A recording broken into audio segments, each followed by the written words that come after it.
अस्सलामुअलैकुम दोस्तों, मैं मोहम्मद नौशाद आलम एक बार फिर आपकी खिदमत में हाज़िर हूँ। आपका मेरे यूट्यूब चैनल उर्दू लर्निंग में तहे दिल से इस्तकबाल है। दोस्तों, उर्दू से हिंदी इंग्लिश अल्फाज की तामीर के सिलसिले में ये चौथा वीडियो है। इससे पहले 3 वीडियो अपलोड कर चुके हैं। आपसे गुजारिश है कि पिछले तीनों वीडियो को ज़रूर देखेंगे।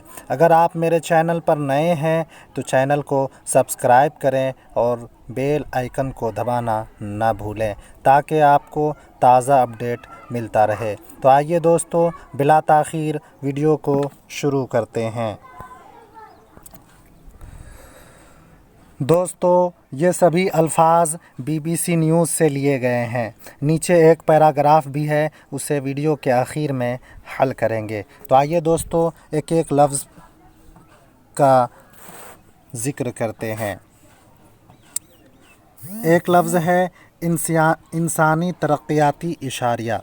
इंसानी तरक्याती इशारिया, जिसे हिंदी में मानव विकास सूचकांक बोलते हैं। दोस्तों, सूचकांक को उर्दू में इशारिया और मुशईर भी बोला जाता है और इसे इंग्लिश में ह्यूमन डेवलपमेंट इंडेक्स बोलते हैं। क्या बोलते हैं दोस्तों? ह्यूमन डेवलपमेंट इंडेक्स, और हिंदी में मानव विकास सूचकांक बोला जाता है। अगला लफ्ज़ है मुशईर तालीम। क्या है? मुशईर तालीम, जिसे हिंदी में शिक्षा सूचकांक और इंग्लिश में एजुकेशन इंडेक्स बोला जाता है। क्या बोला जाता है दोस्तों?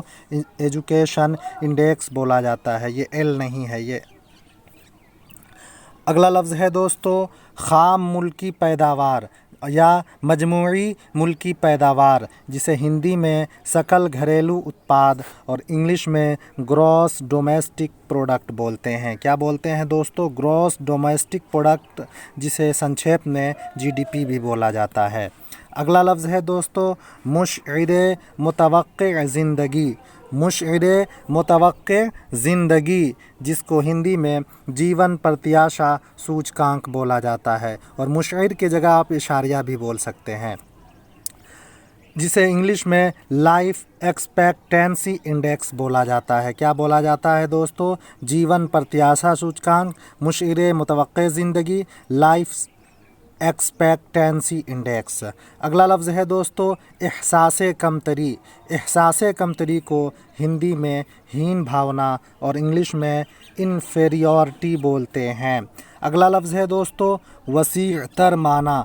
क्या है? वसीअतर माना, जिसे हिंदी में व्यापक अर्थ और इंग्लिश में ब्रॉडर मीनिंग बोलते हैं। अगला लफ्ज़ है दोस्तों अहदाफ। अगला लफ्ज़ है अहदाफ। ये हदफ की जमा है, जिसे हिंदी में लक्ष्य और इंग्लिश में गोल्स बोला जाता है। क्या बोला जाता है दोस्तों? गोल्स बोला जाता है। अगला लफ्ज़ है मुंतकिली। मुंतकिली को हिंदी में स्थानांतरण और इंग्लिश में ट्रांसफ़र बोला जाता है। क्या बोला जाता है दोस्तों? ट्रांसफ़र बोला जाता है। अगला लफ्ज़ है दोस्तों पापोश। पापोश को हिंदी में जूता और इंग्लिश में शू बोलते हैं। अगला लफ्ज़ है नज़रियाती तशख़्ख़ुस का तहफ़्फ़ुज़। नज़रियाती तशख़्ख़ुस का तहफ़्फ़ुज़, जिसे हिंदी में वैचारिक पहचान संरक्षण या विचारधारात्मक पहचान संरक्षण बोला जाता है, और उसे इंग्लिश में प्रोटेक्शन ऑफ आइडियोलॉजिकल आइडेंटिटी बोलते हैं। अगला लफ्ज़ है दोस्तों करारदादे मकासिद। अगला लफ्ज़ है करारदादे मकासिद, जिसे हिंदी में उद्देश्यों का संकल्प और इंग्लिश में रेजुलेशन ऑफ ऑब्जेक्ट्स बोलते हैं। अगला लफ्ज़ है दोस्तों आइन का दिबाचा। आइन का दिबाचा, जिसे हिंदी में संविधान की प्रस्तावना और इंग्लिश में प्रियम्बल ऑफ कॉन्स्टिट्यूशन बोलते हैं। अगला लफ्ज़ है दोस्तों शाइर इस्लाम। शाइर ये शाइर की जमा है, जिसे हिंदी में इस्लामिक परंपरा या इस्लामिक संस्कृति दोनों बोल सकते हैं, और इंग्लिश में कस्टम्स ऑफ इस्लाम बोला जाता है। क्या बोला जाता है दोस्तों? कस्टम्स ऑफ इस्लाम, और हिंदी में इस्लामिक परंपरा, और उर्दू में शायर इस्लाम बोलते हैं। अगला लफ्ज़ है दोस्तों एतराज़। एतराज़ को हिंदी में आपत्ति और इंग्लिश में ऑब्जेक्शन बोला जाता है। अगला लफ्ज़ है कौमी मफाद। कौमी मफाद को हिंदी में राष्ट्रहित और इंग्लिश में नेशनल इंटरेस्ट बोला जाता है।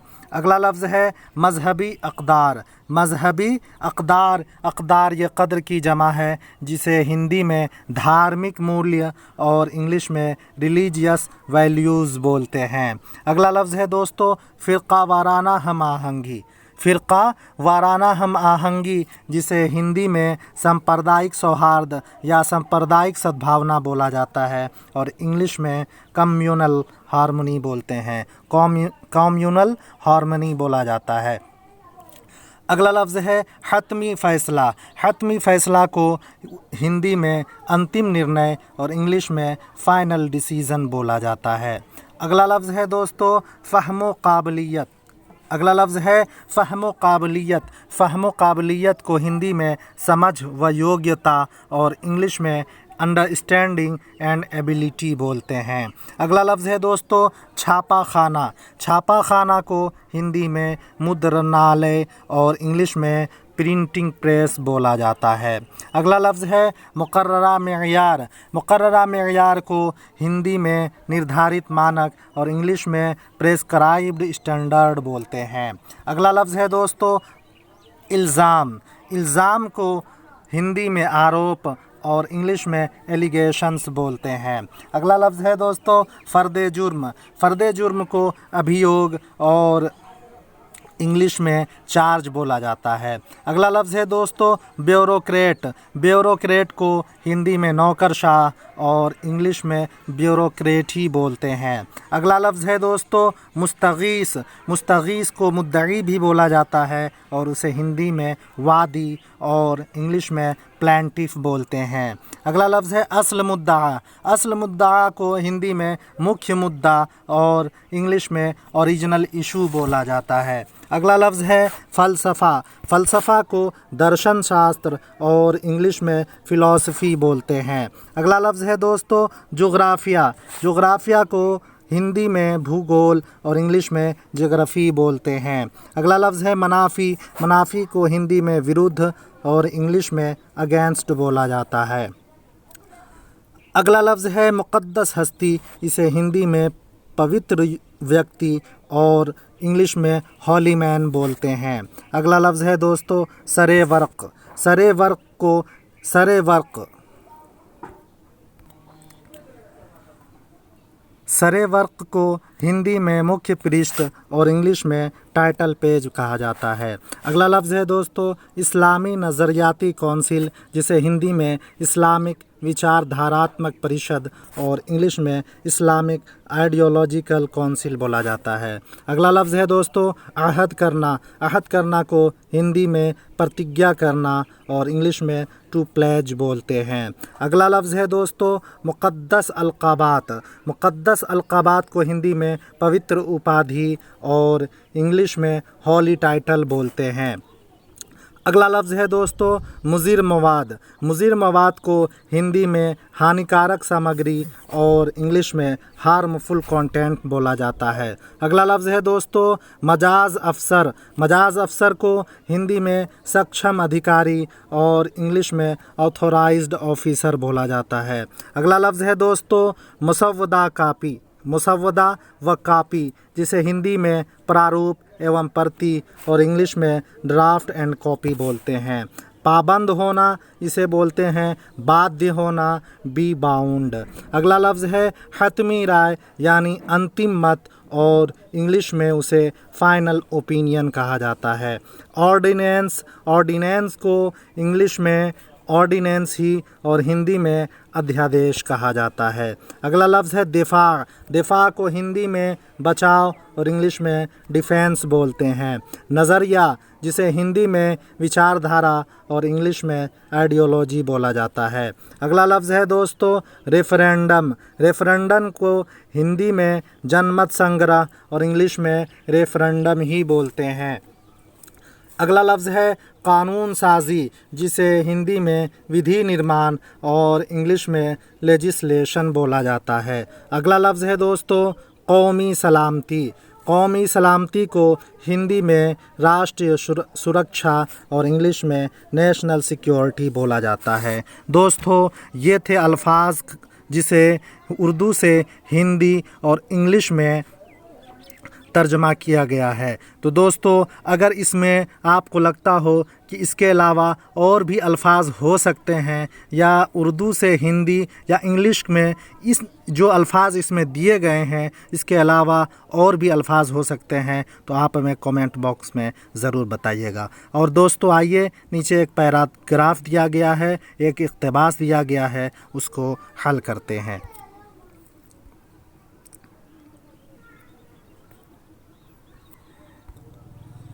दोस्तों हर जुमले का तर्जमा करने के लिए आपके पास 10 सेकंड का वक्त होगा। हम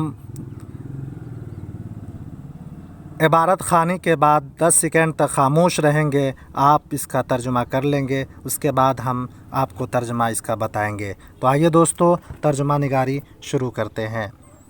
जूँ जूँ पाकिस्तान के नज़रियाती तशख़्ख़ुस के तहफ़्फ़ुज़ के लिए एक पर एक कानून की तह चढ़ाई जा रही है, तो नज़रियाती शनाख्त महफूज होने के बजाय मज़ीद अदम तहफ़्फ़ुज़ का शिकार नज़र आ रही है।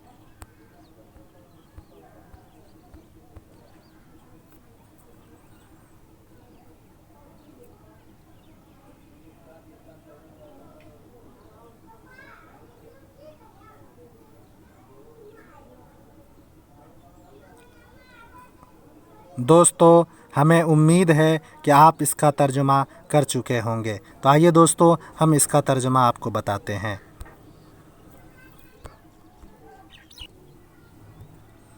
जैसे जैसे पाकिस्तान के विचारधारात्मक परिचय के संरक्षण के लिए एक के उपरांत एक विधि निर्माण किया जा रहा है, वैसे वैसे विचारधारात्मक परिचय सुरक्षित होने के स्थान पर अधिक असुरक्षित दृष्टिगोचर हो रहा है।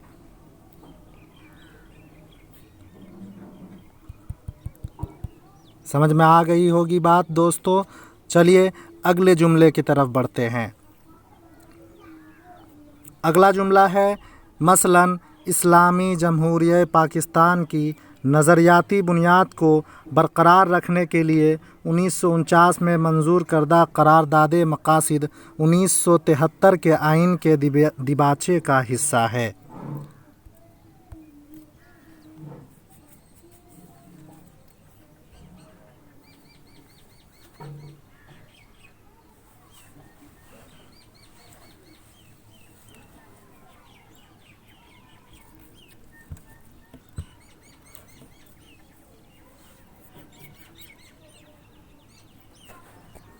चलिए दोस्तों हम इसका हिंदी तर्जुमा बता देते हैं।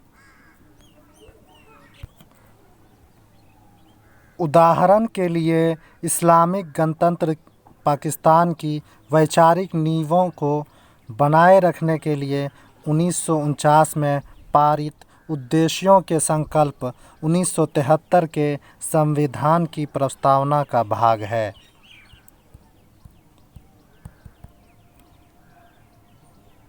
अगला जुमला है दोस्तों आइन के तहत कोई भी कानून साजी कुरान और सुन्नत के मुनाफी न हो, इसे परखने के लिए इस्लामी नज़रियाती कौंसिल मौजूद है।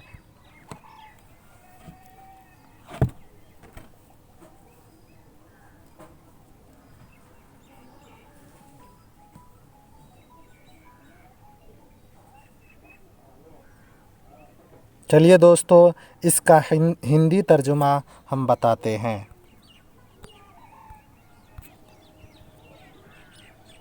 इस कानून के अंतर्गत कोई भी विधि निर्माण कुरान एवं सुन्नत के विरुद्ध न हो, इसे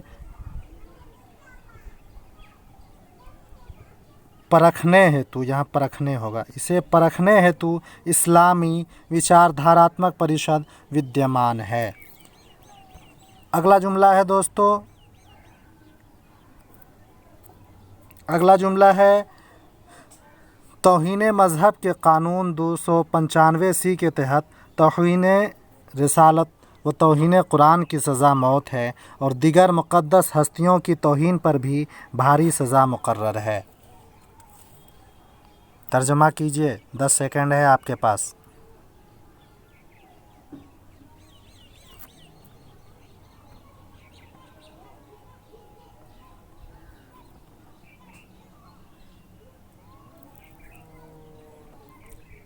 चलिए दोस्तों, हम इसका तर्जमा बता देते हैं। इस निंदा अधिनियम 295 के अंतर्गत रिसालत व कुरान के अपमान का दंड मृत्यु है एवं अन्य पवित्र व्यक्तियों को अपमानित करने पर भी कठोर दंड निर्धारित है। अगला जुमला है दोस्तों, पार्लिमानी और आईनी ओहदों के हलफ की इबारत में ये अहद भी शामिल है कि मैं ख़त्बे नबूवत पर कामिल यकीन रखता हूँ। 10 सेकंड है दोस्तों, आप इसका हिंदी में तर्जमा करें।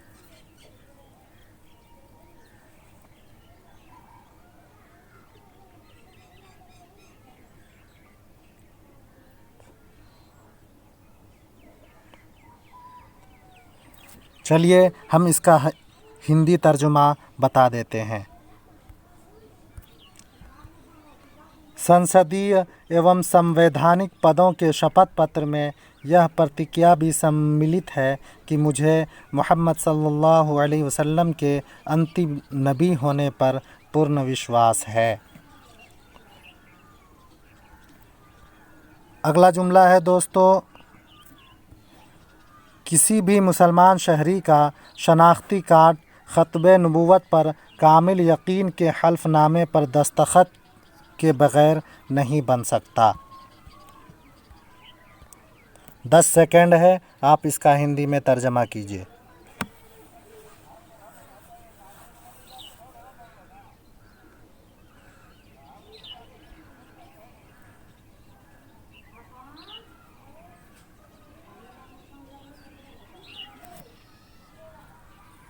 चलिए दोस्तों, इसका तर्जुमा, किसी भी मुस्लिम नागरिक का पहचान पत्र मोहम्मद सल्लल्लाहु अलैहि वसल्लम के अंतिम नबी होने पर पूर्ण विश्वास होने के शपथ पत्र पर हस्ताक्षर किए बिना नहीं बन सकता।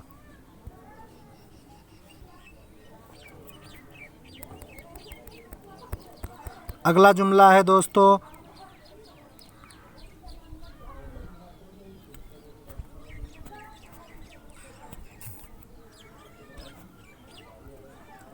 इसी मुसलसल खदशा के होते गुज़िश्ता जुमेरात 23 जुलाई को मुल्क के सबसे बड़े सूबे की असम्बली ने मुत्तफ़क़ा तौर पर पंजाब तहफ़्फ़ुज़े बुनियादे इस्लाम एक्ट मंजूर कर लिया। 10 सेकंड में इसे हल कर लीजिए।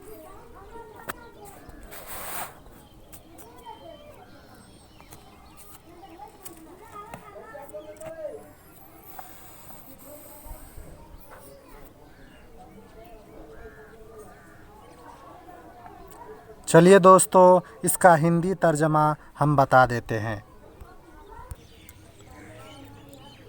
इसी सतत चिंता के कारण पिछले गुरुवार 23 जुलाई यहाँ छूट गया है, आप लोग बढ़ा लीजिएगा। पिछले गुरुवार को देश के सबसे बड़े प्रांत के विधानसभा ने सर्वसम्मति से पंजाब इस्लाम की नींव के संरक्षण बिल पारित कर दिया।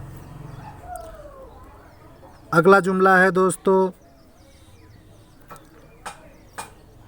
इसके तहत अंबिया, सहाबा और अहले बैत समेत मुक़द्दस हस्तियों के नामों के साथ मुतबर्रक अलक़ाबात लगाना लाज़मी करार दिए गए हैं। ज़ाहिर है कि बिल की इन सिफारिशात पर किसी मुसलमान को एतराज़ नहीं हो सकता। 10 सेकंड है दोस्तों, इसका हिंदी में तर्जमा कीजिए।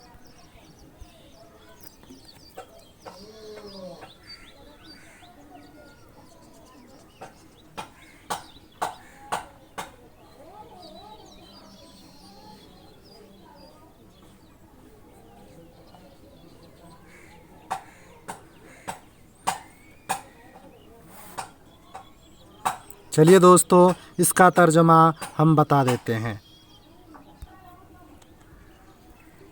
इसके अंतर्गत नबियों, सहाबियों एवं अहले बैत सहित पवित्र व्यक्तियों के नाम के साथ पवित्र उपाधि लगाना अनिवार्य कर दिया गया। जाहिर है कि बिल की अनुशंसा पर किसी मुसलमान को आपत्ति नहीं हो सकती। अगला जुमला है दोस्तों, इस कानून के तहत किसी भी ऐसी किताब को शाये या सूबे में दरामद करने से रोकी जा सकती है जिसमें कौमी मफाद, सकाफ़त, मजहबी अक़दार व फ़िरक़ा वाराना हम आहंगी के लिए मुज़िर मवाद हो। 10 सेकंड में इसे हल कीजिए।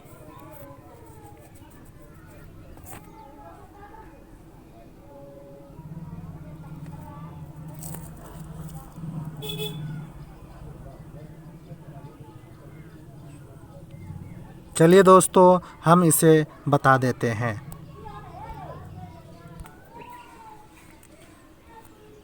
इस अधिनियम के अंतर्गत किसी भी ऐसी पुस्तक को प्रकाशित अथवा राज्य में आयात करने से रोकी जा सकती है जिसमें राष्ट्रीय संस्कृति,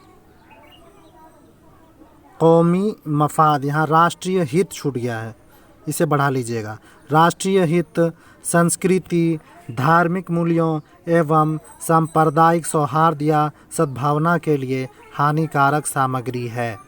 अगला जुमला है दोस्तों, मुतल्लिका अफसर किसी भी वक्त किसी भी छापा खाना, इशाअती मरकज़, बुक स्टोर पर जाकर मुकर्ररा मेयार पर पूरी ना उतरने वाली किसी भी किताब के मुसव्वदे या कापी को शाये होने से पहले या बाद में ज़ब्त कर सकता है। 10 सेकंड में इसका तर्जुमा कीजिए।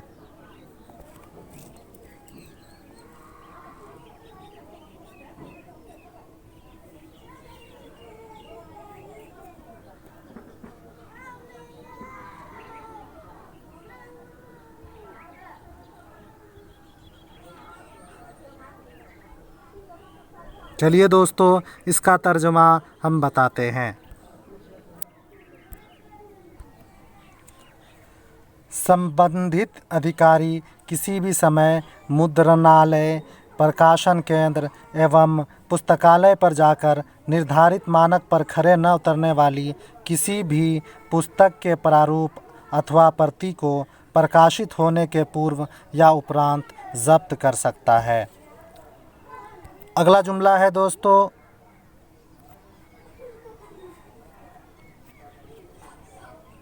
जो भी किताब शाये होगी उसी रोज़ उसकी 4 कॉपियाँ मजाज अफसर को भेजना होंगी। 10 सेकंड में इसे हल कीजिए।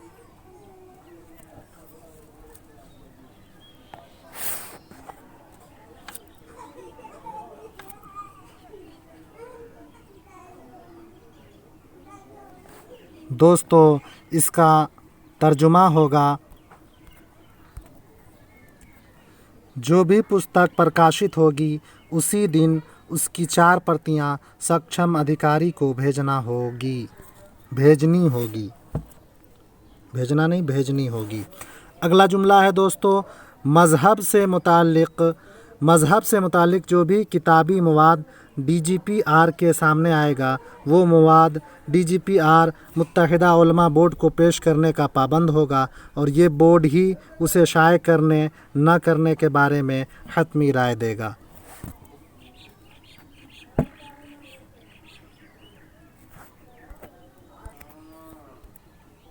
अगला जुमला है, इस आर्डिनेंस में कहीं भी आइन के आर्टिकल 10A का हवाला नहीं दिया गया जिसके तहत हर शहरी का बुनियादी हक़ है कि वह ख़ुद पर आयद इल्ज़ाम या फ़र्द जुर्म के ख़िलाफ़ अपना दिफ़ा कर सके। 10 सेकंड में इसे हल कीजिए।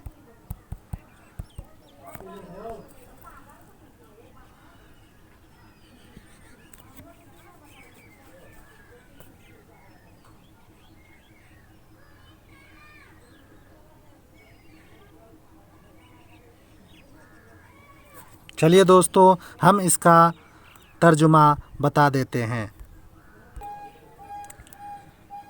इस अध्यादेश में कहीं भी संविधान के अनुच्छेद 10 क को संदर्भित नहीं किया गया है, जिसके अंतर्गत प्रत्येक नागरिक को लगाए गए आरोप एवं अभियोग के विरुद्ध स्वयं के बचाव करने का मौलिक अधिकार है।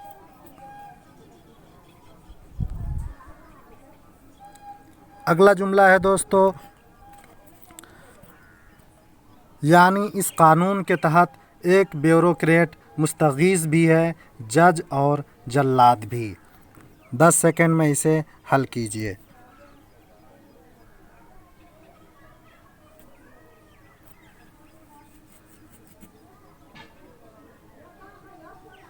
चलिए दोस्तों, इसका तर्जमा हम बता देते हैं।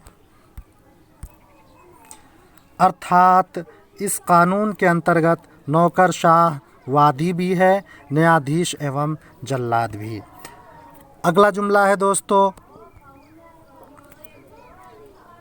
अगर इस एक्ट पर हूबहू अमल होता है तो फिर उलमा बोर्ड की मंजूर शुदा मजहबी किताबों के अलावा कोई भी किताब शाये या दरामद करना मुमकिन नहीं होगा। 10 सेकंड में इसे हल कीजिए।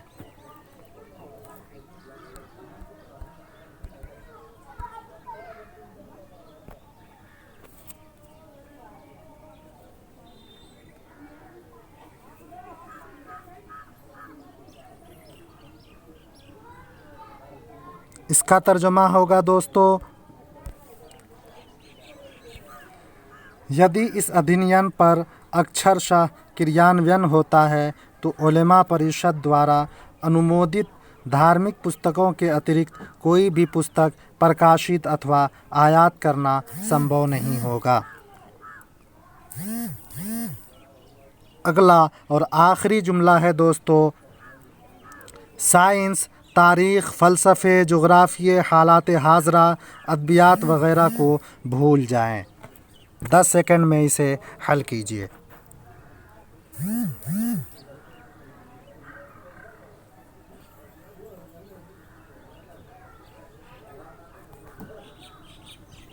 इसका तर्जमा होगा, विज्ञान, इतिहास, दर्शन शास्त्र, भूगोल, विद्यमान परिस्थिति एवं साहित्य आदि को तो भूल ही जाएं।